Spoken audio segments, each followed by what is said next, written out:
खुलुमबाय आं सिबिरानि ब्रह्म नोंथांमोननिसिम आं बिटिसि बिसायख'थिनि काउन्टिंनि दासिमनि आपडेट लानानै फैदों।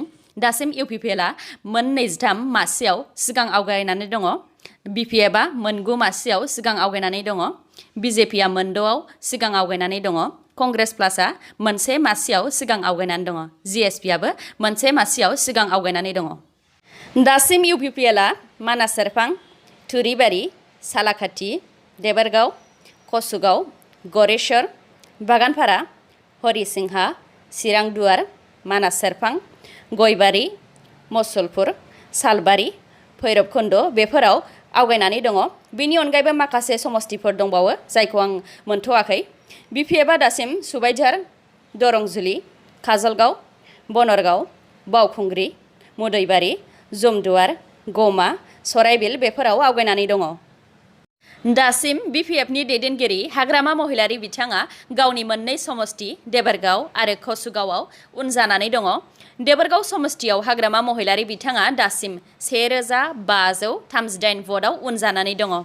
बिपिएफ हान्जानि दैदेनगिरि खाम्फा बरगयारी बिथाङाबो चिरांदुवाराव उन जानानै दङ। बिथाङा 2900 भटजों उन जानानै दङ। प्रमद बर' बिथाङाबो मोननै समस्तियाव गेलेदों। ककिलाबारि आरो गयबारि समस्तियाव गेलेदों।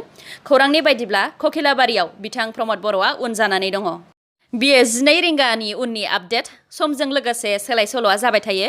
इउपिपिएलनिया बिपिएफआव आरो बिपिएफनिया इउपिपिएलआव सोलाय सोल' जानो हागौ। नोंथांमोनहा बेखौ लानानै गोरोन्थि बुजिनो नाङा। अब्लाबो फुंनिफ्रायनो इउपिपिएल हान्जाखौ बांसिन मासि लानानै जौगालांबाय थानायखौ नुनो मोन्दों। बेजों एसेब्लाबो बुजिनो हायो रायजोफोरा बिटिआरआव सोलायनायखौ लुबैदों। बेनिखायनो बांसिनै प्रमद बर' बिथांजों दैदेनजानाय इउपिपिएल हान्जानो भटखौ होदों।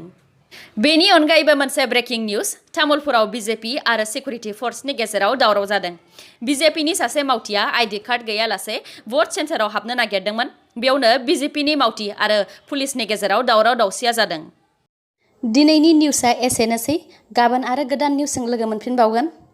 नोंथांमोना दासिमबो आंनि चेनेलखौ साबस्क्राइब खालामनानै लायाखैबा अन्नानै साबस्क्राइब खालामनानै लादो आरो लाइक, कमेन्ट आरो शेयार खालामनो दाबाव। गोजोन्थों।